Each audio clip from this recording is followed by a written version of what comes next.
Tonight, two figureheads of right-wing populism in Europe, both facing setbacks in their bid to win power. Reform UK leader Nigel Farage, under investigation for alleged standards violations, stands down to fight a by-election and win a fresh mandate. This will be a people versus the establishment by-election. It's a chance to stick two fingers up to the entire establishment, to frankly tell them where to go. That as a court clears National Rally's Marine Le Pen to run for president, but orders her to wear an electronic tag for embezzling public funds.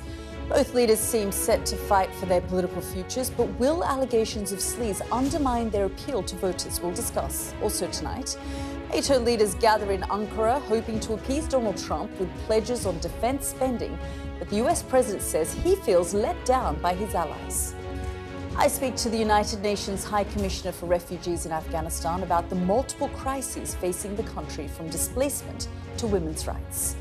And Lionel Messi's Argentina have a near-death experience at the World Cup, coming back from 2-0 down to beat Egypt. All that and more coming up on The World with me, Yalda Hakim.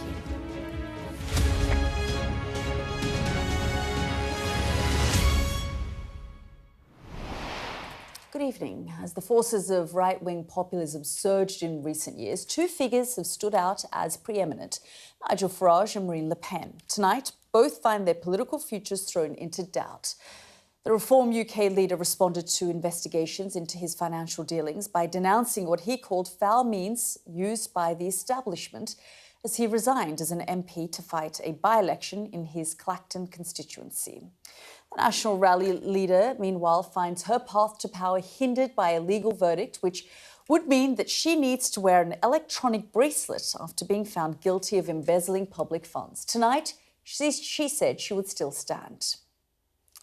Farage and Le Pen have seen electoral success that would have seemed unimaginable a generation ago. In the UK, Brexit was won.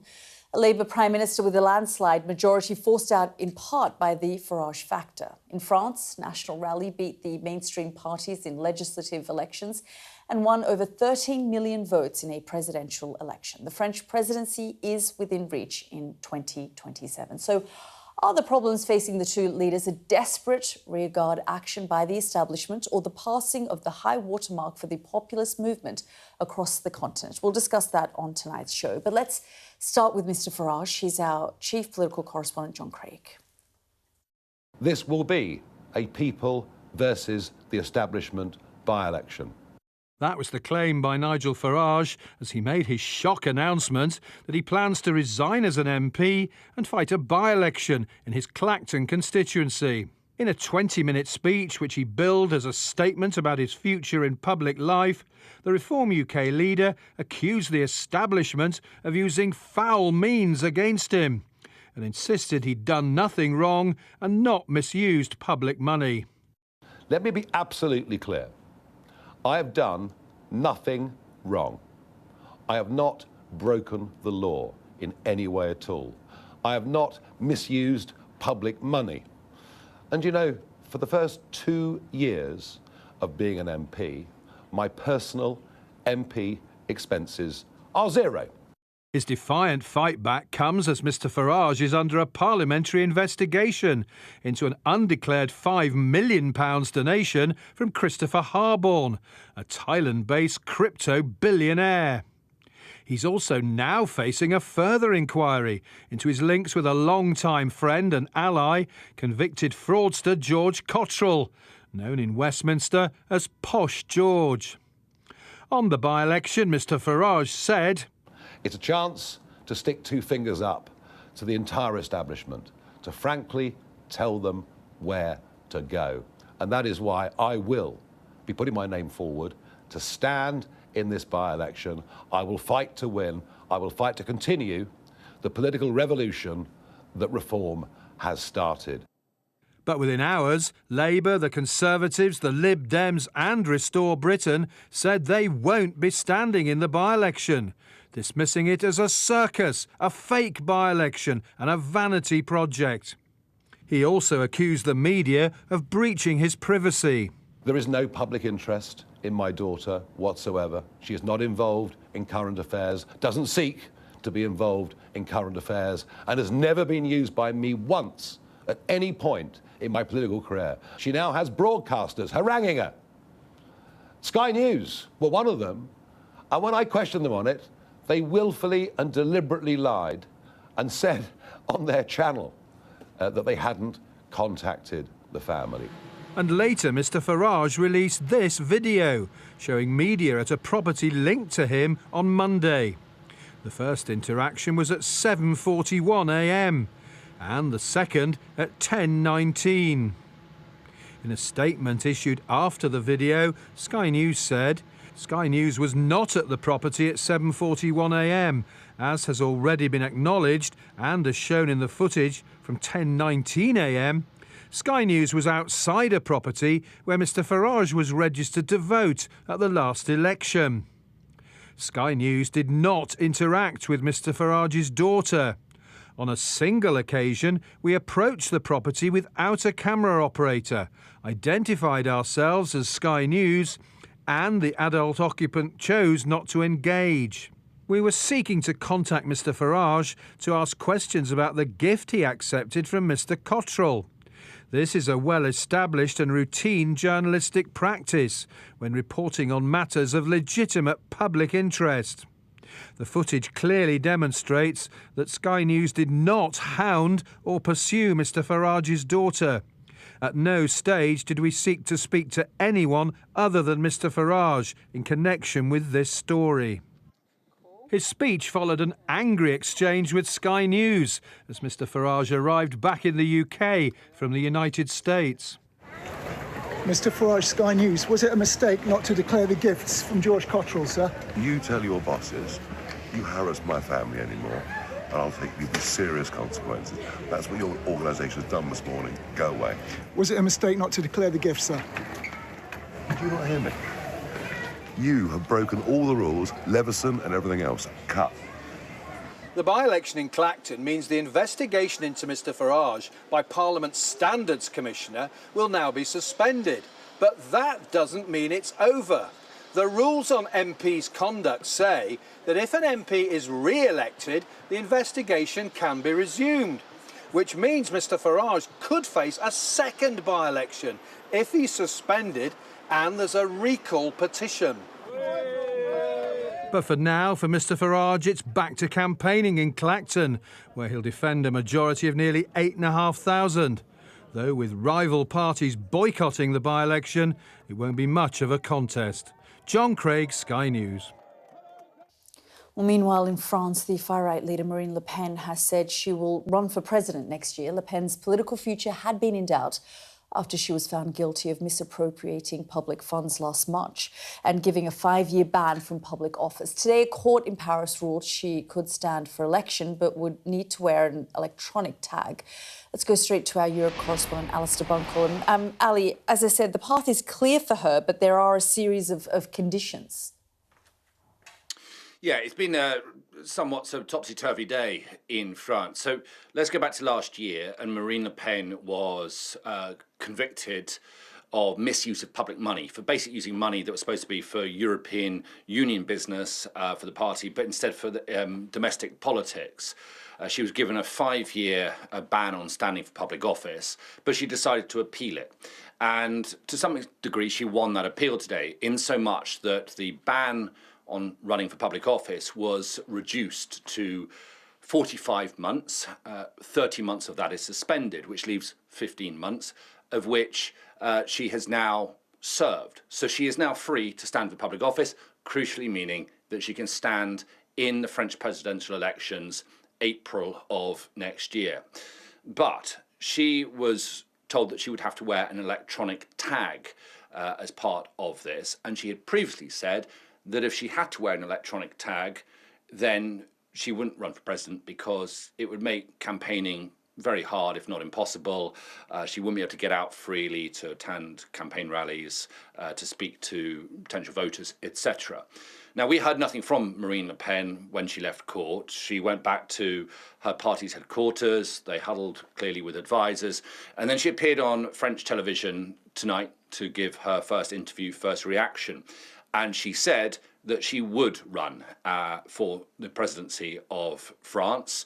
She is currently in polls the favourite, so there's a very real prospect that France could have a far-right president by this time next year. And what she's doing is she's rolling the dice. She is going to appeal to the Supreme Court in France against having to wear a tag.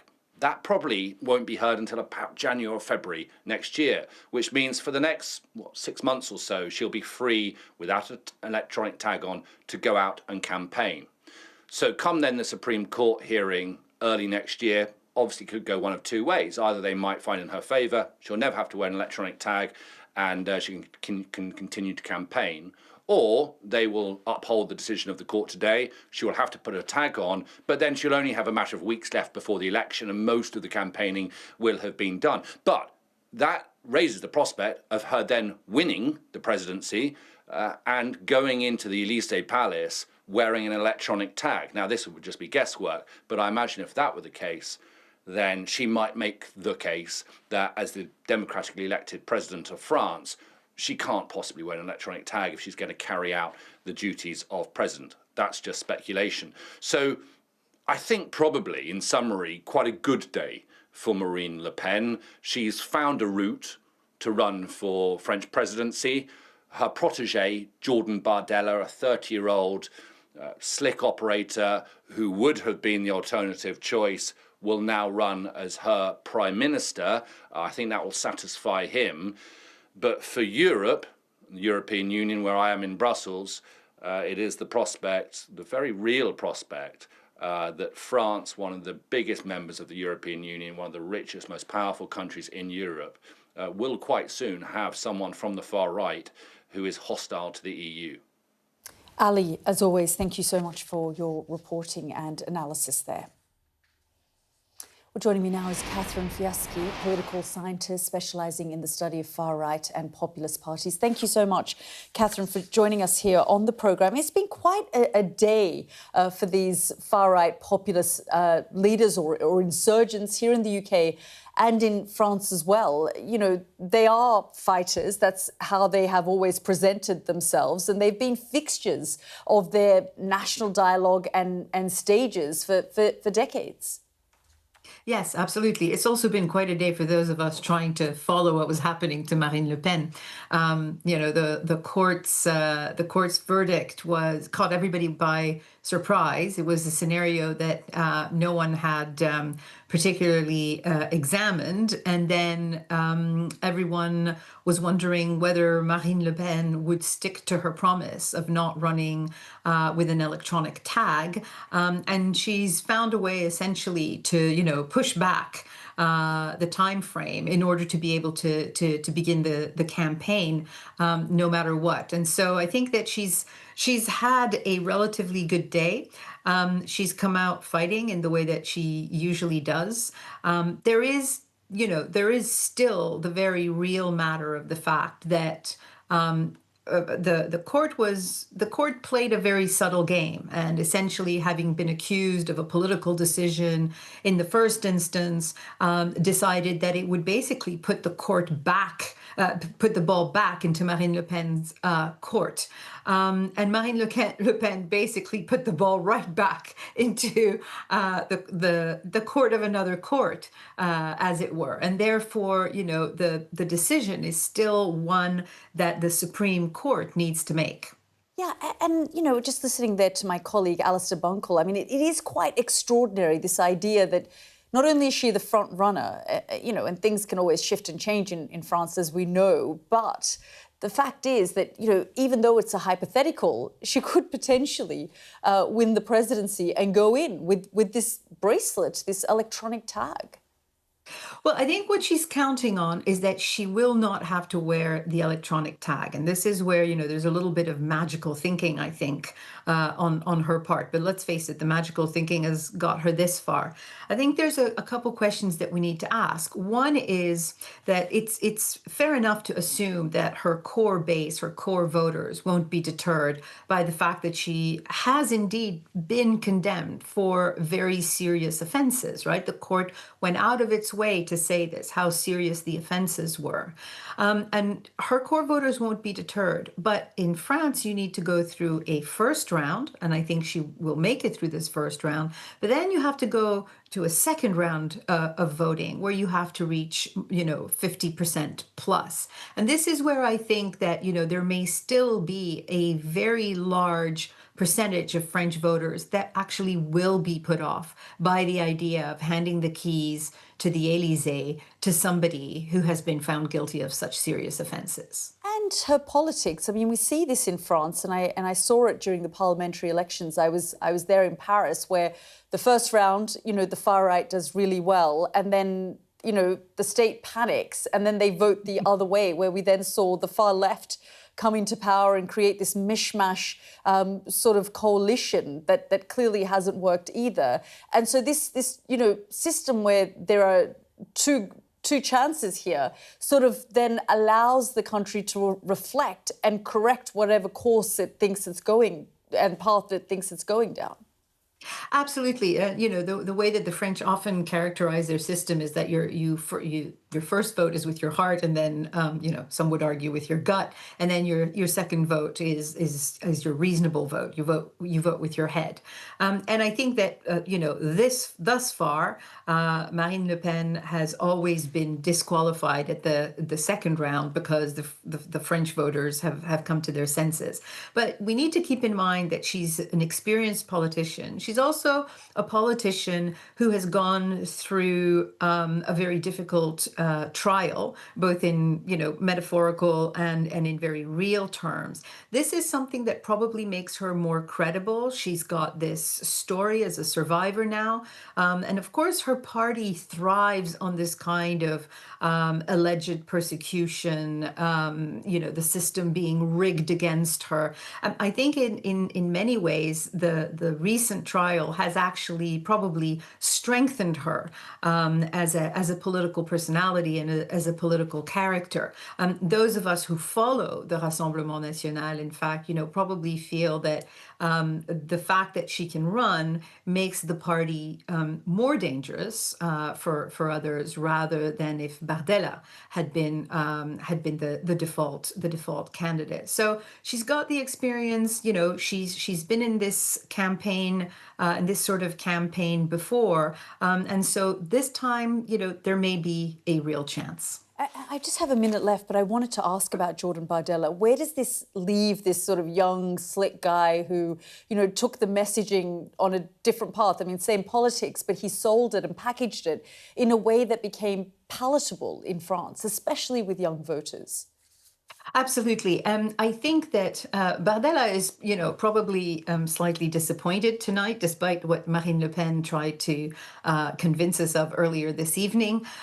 She says, we've got a great ticket, which is not a French tradition. It sounds much more of an American tradition. She knows that by, in presenting this kind of dynamic duo here, she corners a much broader slice of the French electorate.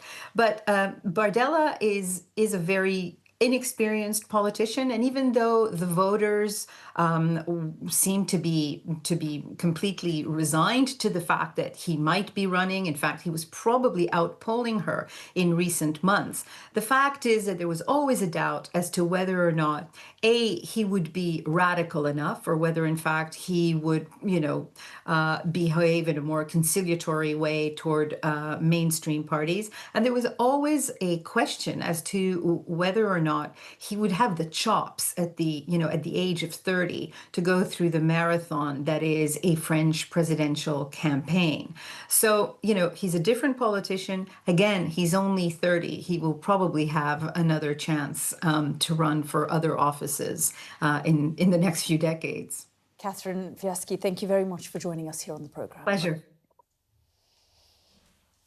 Now, Donald Trump says he might not have bothered going to today's NATO summit if it hadn't been held in Turkey, home of his friend, President Erdogan. The US president is angry with his NATO allies for a number of reasons, including their lack of support for the war in Iran. At today's summit, Mr. Trump made his feelings known again, threatening to pull American troops out of Europe and renewing his desire to take over Greenland.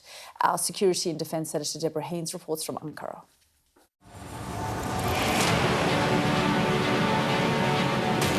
This is what NATO allies want Donald Trump to notice. At least $50 billion in new contracts for weapons as part of a major push to rearm. The head of the alliance even invoking the spirit of the World Cup to talk up how his club of 32 nations is united as one big team. No team wins because of one brilliant player. We need a goalkeeper, you need the defenders, the midfielders, the strikers. No one wins alone.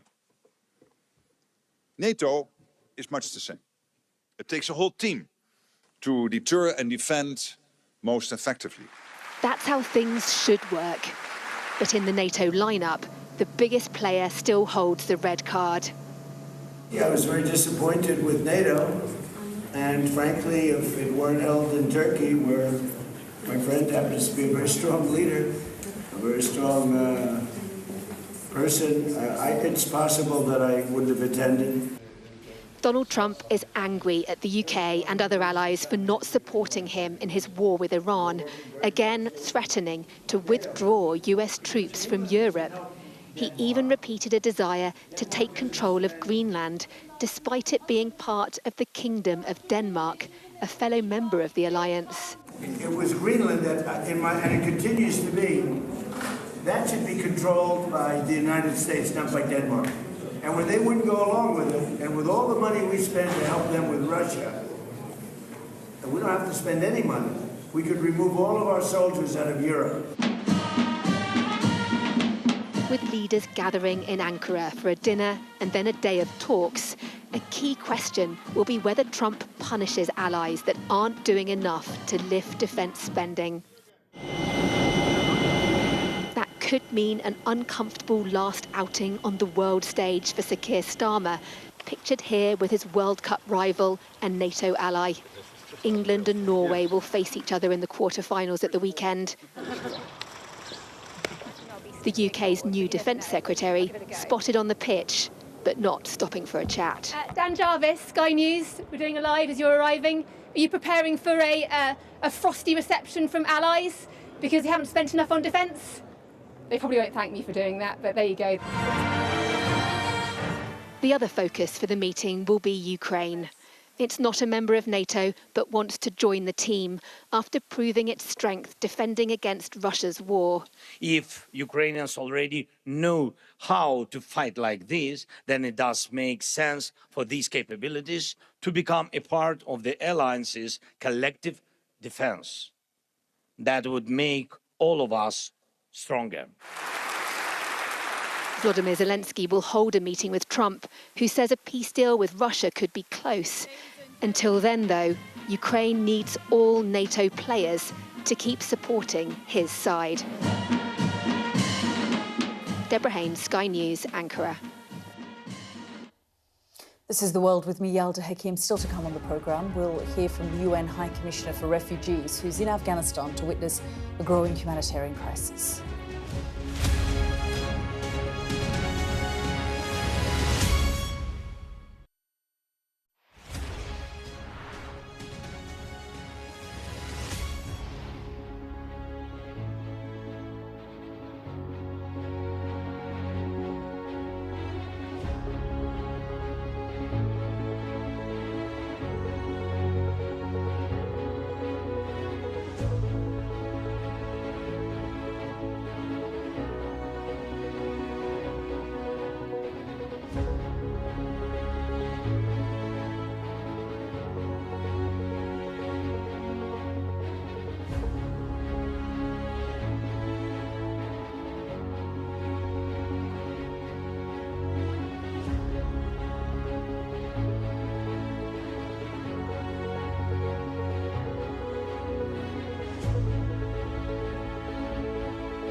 hear that whistle and that crunch. We know that they're coming from the south of the city where there's a column of Russian armoury.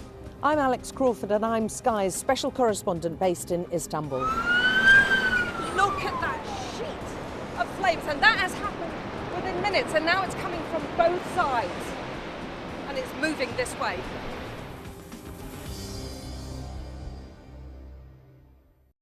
The best thing about being a Sky News journalist?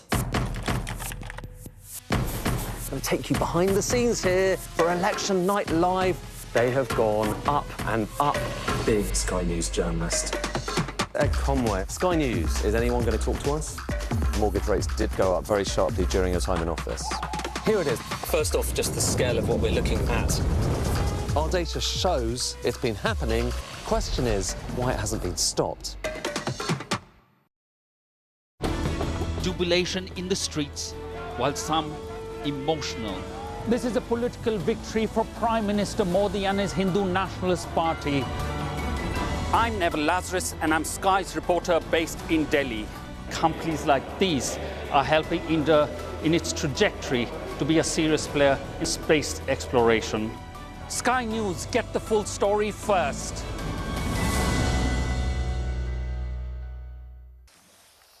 Well, as NATO leaders meet to discuss plans for the future, it's unlikely that the situation in Afghanistan will feature heavily. It was the theatre for a 20-year military operation by NATO before the Taliban took back control in 2021. That was followed by a worsening of the humanitarian situation in the region and a severe crackdown on the rights of women and girls inside the country. According to the International Organization for Migration, around 6 million Afghans have been forced to return to Afghanistan from Pakistan and Iran since 2023. The UN says 29 million people in Afghanistan, or 74% of the population, cannot meet their basic needs without aid. And the UNHCR estimates that more than 500,000 people are projected to need resettlement in Afghanistan this year.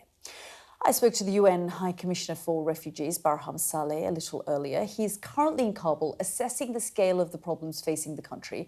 I asked him what he'd seen. Have a listen. I'm really so pained to see that this country, after decades of conflict and violence and wars, but also in the money that has poured into this country in the billions, if not trillions. Yet you see very little infrastructure, you see very little basic services across the country. The humanitarian situation is serious, is dire, and especially in the context that since 2023, nearly 6 million Afghanis have returned, some of whom have returned under adverse conditions from neighboring countries. We expect this year another 2 to 2.5 million people returning. This is anywhere from 15% to 20% of the population of Afghanistan that are being added to the demography of the country. And it is a strain on the resources, it is a strain on the basic, very limited infrastructure that exists. And it poses many social and economic, and I would say even security situation in the future. Yes, when you talk about millions and millions of people in the last few years returning to the country, you know, there's been very little attention given to that because they're coming from neighbouring Pakistan, Iran. Just talk us through that. You've talked about the challenges that the state faces, you know, already a very weak and fragile nation run by an insurgency-turned government, which frankly has been shunned by the outside world. And then on top of that, as you say, millions of people being pushed out from those neighbouring countries back onto a country that was already struggling. Just help us understand the integration. Where are these people living? Are they living and staying with family members? Have other camps been developed and popped up? Because, as you say, it's not a small number. We're talking about, you know, several million people. Of course, the conditions are dire, are serious. UNHCR is trying to help with humanitarian assistance, also in partnering with other UN agencies like UNDP, private sector, other international organizations. We're trying to create conditions for these communities to have jobs, to access small entrepreneurships. But I have to admit, the scale of resources available to us to deal with the challenge is rather limited.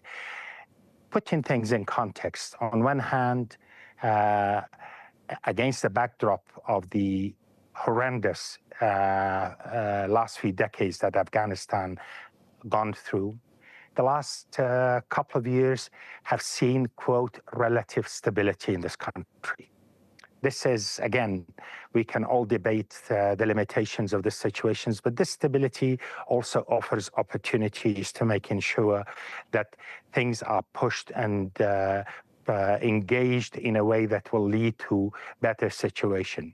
We have had conversations with the de facto authorities here, asserting that there needs to be real changes, certainly with regard to the situation of women and girls. No development in a society can take place with marginalizing half of your society. Access to education remains crucial. The de facto authorities are keen to see international support coming in, but this will also require them collaborating and making sure that they are offering the environment that is inclusive, that is encouraging of that type of engagement. Ignoring the situation in Afghanistan and wishing for the best is not the way forward. What happens in Afghanistan does not stay here. This country has gone through so much trauma over the last 4 decades. But with engagement, we hope that the international community can also help this direction forward to making sure that Afghanistan does not slide back to a situation of anarchy and instability that we have witnessed in the past. High Commissioner Saleh, you say you've spoken to the de facto government in the country. You've laid out, what they need to do on their part to create a more inclusive society, including allowing women and girls to operate within the country, go back to school, go to universities, be part of the workforce. And this has been a demand of the international community for the last 4 years since the Taliban takeover. Do you get the sense that they are finally listening and understanding, or do you think it's going to continue to be quite tricky navigating that, both from agencies like yours and from within, from the Taliban themselves? Alexander De Croo, the administrator of UNDP, and myself have had, I would say, very direct and very frank conversations with our interlocutors. We've been very clear about what is needed for us to be able to deliver. You cannot have prosperity and development in any society by marginalizing half of your society. That simply cannot happen. You cannot help the education system with girls being excluded from higher education, to say the least. So many other issues, and there are many other issues relating to the neighborhood. I've been speaking to the neighbors while here in Kabul as well about some of the dynamics that is ongoing. Again, I would say there is a lot of issues that needs attention. I believe it's important that the international community remains engaged. Certainly on the humanitarian aspect, we really need to be there. Remember, Yalda, we're talking about millions of people coming back after, in some cases, decades of displacement, coming back to Afghanistan. And you're talking about literally hundreds of thousands of young people without jobs, without opportunities for the future, not to mention the humanitarian, not to mention the moral imperative of being there to helping people in need. But think of the security implications and the implications for the region, and I would say also beyond. Therefore, my message is that while the world is preoccupied with so many other crises around the world, Afghanistan deserves attention. We need to be there to making sure this dynamics is moving in the right direction so that the people of Afghanistan and this country can get the future they deserve. This country cannot afford, and I dare say the world cannot afford, to have Afghanistan slide back into a situation of instability and despair. And we know regionally, of course, the war in Iran has displaced Afghans as well, who were living there. Many of them are making their way back. And on the border with Pakistan, we know that there's been ongoing skirmishes, strikes within Afghanistan from the Pakistani side. How concerned are you about the fragility on both sides of the borders of Afghanistan when, you know, not only is this a country dealing with decades of instability, and as you say, there is relative security now, but that is under threat, and it is a risky moment again for Afghanistan. We've spoken to this issue, including with officials from Pakistan as well. This must be disconcerting. This may again look like a faraway issue for so many countries around the world. But again, let's reflect back on history. Therefore, I hope that there will be serious attention to this, and there will be diffusion of these tensions. And there is already some arrangements, like a tripartite arrangements between Afghanistan, Pakistan, and Iran, by the way, to talking about refugee issues and so on, facilitated by UNHCR, which we want to revive. There is the Doha process. There is the Swiss-sponsored strategic solution for Afghanistan refugees and so on. We really need to mobilize these frameworks to making sure some of these issues are addressed. On the issue of security, we have to keep an eye on the security dynamics in this country and the possibility and the potential of some of these extremists taking advantage of these dynamics that is going on. My appeal is that these tensions will be resolved quickly, should not be allowed to continue, and the two neighbors have to really come down and address these issues in a most serious way, and not to allow any extremists, any armed groups to take advantage of this situation, which will mean instability for the whole of the neighborhood, and I dare say potentially beyond. That's the UN High Commissioner for Refugees, Barham Saleh there. This is The World with me, Yalda Hakim. Next up on the programme, as we've just heard, the rights of women and girls are under siege in Afghanistan. I'll get reaction to that interview from an Afghan journalist.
What's the best thing about being a Sky News journalist?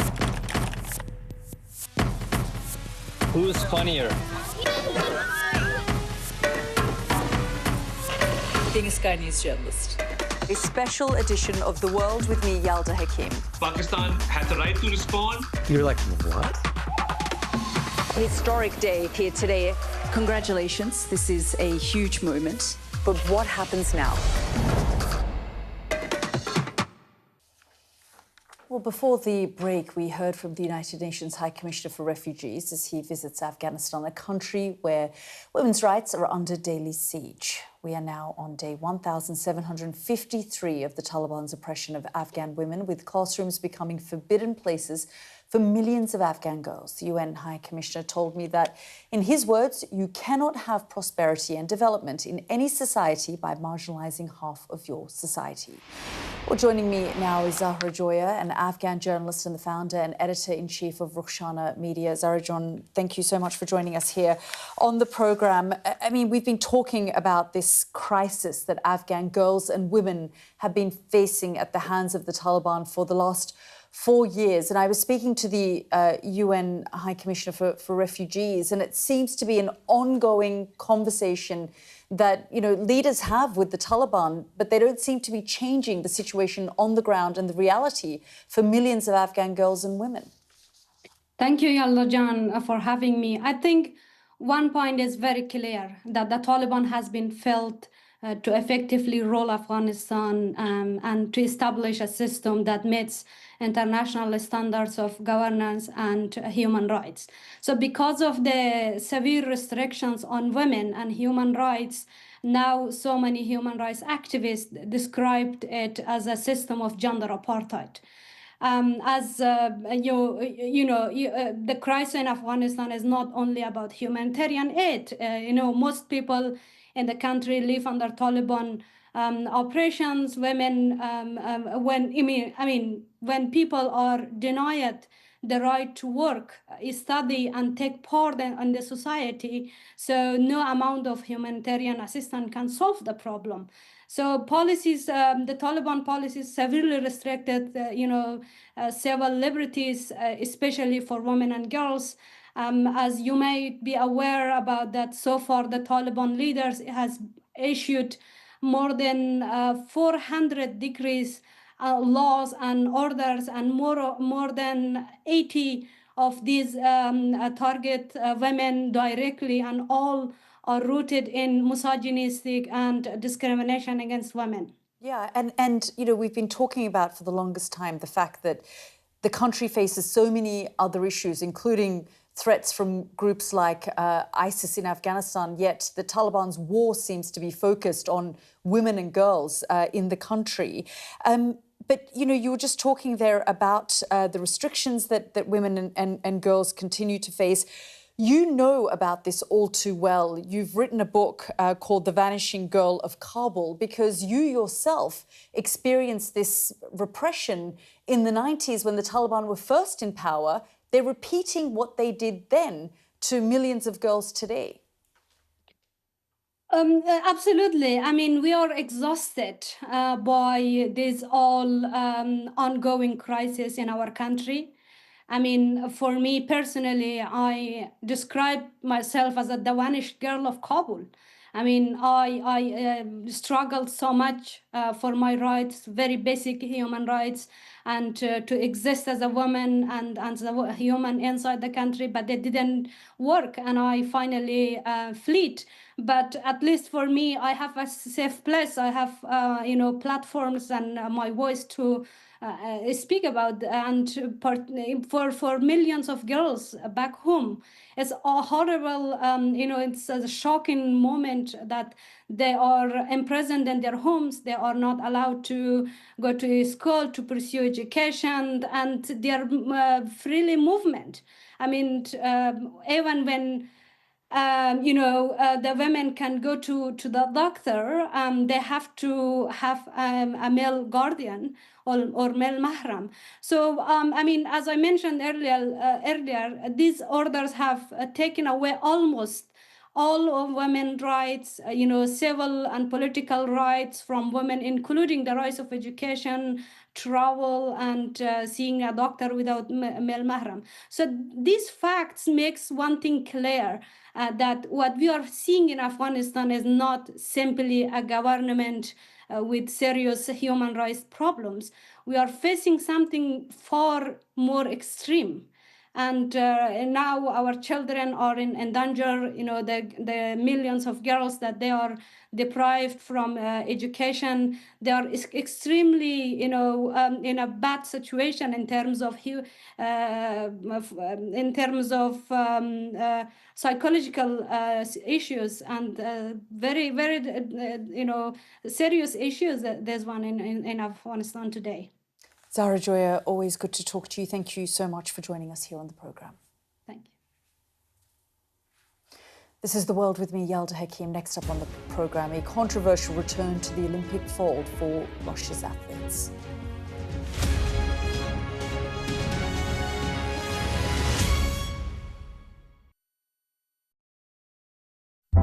Big stories don't always come from big cities. I'm Lisa Dowd and I'm Sky's Midlands correspondent. You are not getting in this elevator, okay? The judge made it very clear that she could see no justifiable reason why Sakulas wasn't here facing British justice. I promised I would get him justice. Free, wherever you get your news. This is what they're up against. The wind is the really big problem. It is back-breaking work and the smoke is thick. It's been working well. Water levels are dropping, but no one knows what impact further rain will have. What would you do if this place wasn't open? This is the exact spot in Nottingham where their 19-year-old son, Barnaby Webber, lost his life. I just think it's so cruel and so harsh. It's really scary. We're terrified. In this community, I'm told that everybody knows someone affected by COVID. Hopefully this will be the last wave. Sky News gets the full story first.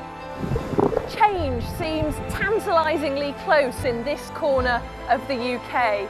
Wales was the first to introduce the plastic bag charge. It's legal to let go. Set the speed and take the hands off. It's almost driverless, but not quite. Hans is a highly trained police dog. The force is incredible. It's really frightening, actually. This is my patch, my specialism. It's also my home. People that pod together, they have a little hive brain going on. They've not had a good week. I've had a good week. There's a teaser there, a teaser. Oof. OK, nothing to see here, drama over, full stop. Anyway, we'll get to that. She will be mortified. She's the first female chancellor. I popped upstairs, made myself a cheese sandwich, and now I'm with you. Annalise has come dressed in the magenta of electoral dysfunction. Available wherever you get your podcasts. Hear that whistle and that crunch? We know that they're coming from the south of the city where there's a column of Russian armoury. I'm Alex Crawford and I'm Sky's special correspondent based in Istanbul. Look at that sheet of flames, and that has happened within minutes, and now it's coming from both sides, and it's moving this way.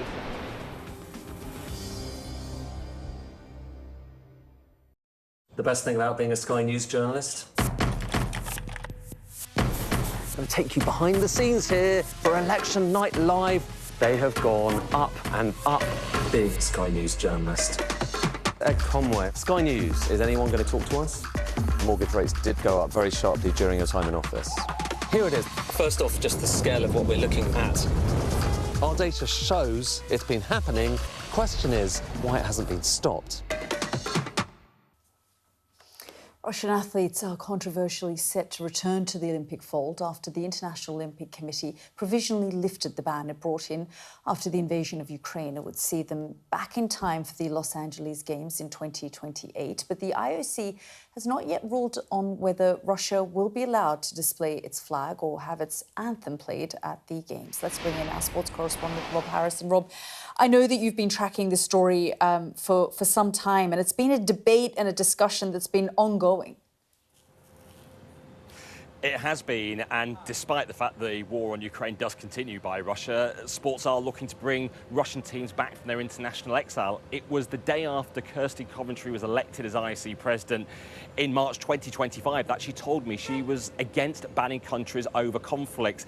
And we've heard more from her today, saying that athletes should not be punished for the actions of their governments. And it's why the IOC has now opened the door to Russia being fully restored to be able to compete as a team at the Olympics here in the United States in Los Angeles in 2028. Now, there's still a decision to be taken about whether they can have the flag or the anthem or not, but this is about restoring Russia into the Olympic movement. And Kirsty Coventry reflected on her own life as a swimmer competing for Zimbabwe and how her country could well have been banned. She was talking about she wouldn't be sitting here if she had to pay the price when her country was going through things and being sanctioned. And I think it's the complicated world as she sees it, with so many conflicts around the world, which makes it very difficult to ban one country and not other. And certainly the IOC has come under pressure to ban other countries while Russia was excluded from the Olympic movement. And as we've seen it, the reason for the International Olympic Committee for lifting Russia's ban is actually quite technical in a way. Russia had incorporated sports bodies in occupied eastern Ukraine into Russian sports, and now they have pledged not to stage any Russian sports activities in the east of Ukraine, and that has paved the way for them to bring Russia back. So what does it mean for other sports? Well, one of the big sports that has a ban still on Russian teams is football. And I've been hearing exclusively from FIFA, and they've confirmed to me that there will now be talks about bringing Russian teams back in international football. And what they've told me is this, that FIFA will analyse the decision from the IOC before deciding on next steps in coordination with the relevant stakeholders. And of course, it was Gianni Infantino who told you, Yalda, that he believed this ban on Russian teams has not achieved anything. It has just created more frustration and hatred. That was Infantino speaking to you in February. So this has been the direction of travel. It's more of a pressure on European football's governing body, UEFA, to decide whether or not to bring teams back, because it's their competitions involving Russian teams at a club level and international level that are impacted sooner than, say, Russian teams trying to qualify for the 2030 World Cup, having not been able to qualify for the 2022 World Cups or indeed this World Cup following the full-scale invasion of Ukraine in 2022. And there has been condemnation from the Ukrainian government. We've been hearing from their foreign ministry, and they said it's a troubling signal for the entire international community that Russian teams are being brought back. And also been hearing from the UK, from the Culture Secretary Lisa Nandy, who says she's utterly appalled with today's IOC decision, and she's saying that the Russian state should not be represented in international sport, while, as she says, the illegal full-scale invasion of Ukraine continues. And she is pointing out the fact there are questions over Russia's compliance with anti-doping regulations, because the reason Russia was banned initially from the Olympics from 2018 was because of the doping scandal and the cover-up of that state-sponsored doping scandal before then the war. Yeah, and Rob, as you say, that was a conversation I had with Gianni Infantino earlier this year. And of course, you are in the United States covering the World Cup at the moment. A lot of upset Egypt fans, but of course, Messi got Argentina through to the quarterfinals. Yeah, what an epic result this was. We've seen so many incredible games at this World Cup, and this was another, with Egypt leading Argentina with 11 minutes to go on the brink of knocking out the holders. Lionel Messi had already missed a penalty in the game, but then he was part of the comeback. It was begun by Cristian Romero. Then Messi did equalise things with his 21st World Cup goal, extending his record. And then Enzo Fernandez got the winner. And it's the first time ever a team has been 2 goals down in a World Cup match in the knockout stage and then gone on to win in normal time. So a quite sensational result for Lionel Messi, who plays his club football here in Miami, at Inter Miami, still showing he can do it still at the age of 39. Heartbreak for Mohamed Salah in Egypt. Is this Salah's last chance at potentially a shot at glory? They've never managed to make it into the quarterfinals, Egypt, but Argentina's journey marches on. So while Cristiano Ronaldo has gone out of this World Cup, you've still got his great rival, Lionel Messi, as Argentina try to become the first back-to-back champions since Brazil more than 6 decades ago. Rob, thank you so much. As you say, so much heartbreak there for Ronaldo as well. Thank you so much. And that's it from me and the team. Goodbye for now.